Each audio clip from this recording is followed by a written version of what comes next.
सूर्य कुमार यादव ने स्टार को कहा भूखा शेर। सरफराज खान ने तीसरे टेस्ट में भी कर दिया कमाल। भारत और इंग्लैंड के दरमियान 5 टेस्ट मैचों की सीरीज का आखिरी मैच धर्मशाला में खेला जा रहा है। हिंदुस्तानी बल्लेबाज अब मुकाबले में इंतहाई शानदार फॉर्म में नजर आ रहे हैं। कप्तान रोहित शर्मा से लेकर डेब्यू करने वाले देवदत्त पडिक्कल तक सभी हिंदुस्तानी बल्लेबाज ने इंग्लैंड के गेंदबाजों को फिरकी की तरह घुमाया, लेकिन इस दौरान सूर्य कुमार यादव एक स्टार हिंदुस्तानी बल्लेबाज की बैटिंग से मुतासिर हुए और इन्हें भूखा शेर कह दिया। काबिल जिक्र बात यह है कि सूर्य कुमार यादव ने अपना तीसरा टेस्ट खेलने वाले सरफराज खान को भूखा शेर कहा। सूर्य कुमार यादव और सरफराज खान दोनों मुंबई के लिए फर्स्ट क्लास क्रिकेट खेलते हैं। इन दोनों के दरमियान बहुत अच्छा तालमेल है। सरफराज खान ने धर्मशाला टेस्ट में 60 गेंदों पर 8 चौकों और 1 छक्के की मदद से 56 रन की इनिंग्स खेली।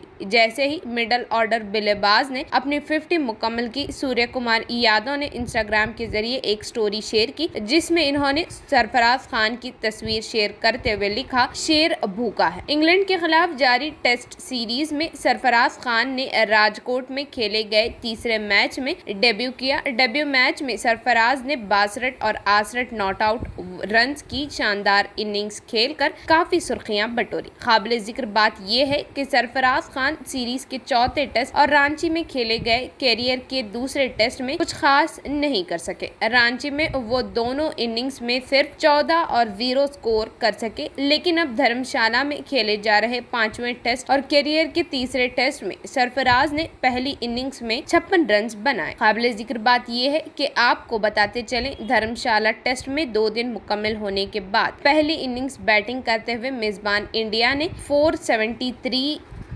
रन्स बना लिए हैं। दिन के अख्तिताम तक कुलदीप यादव, जसप्रीत बुमराह क्रीज पर मौजूद थे। भारत को 255 रन्स की बर्तरी हासिल है। भारत ने टॉस जीतकर पहले बल्लेबाजी करने के लिए इंग्लैंड को 218 रन्स पर आउट कर दिया।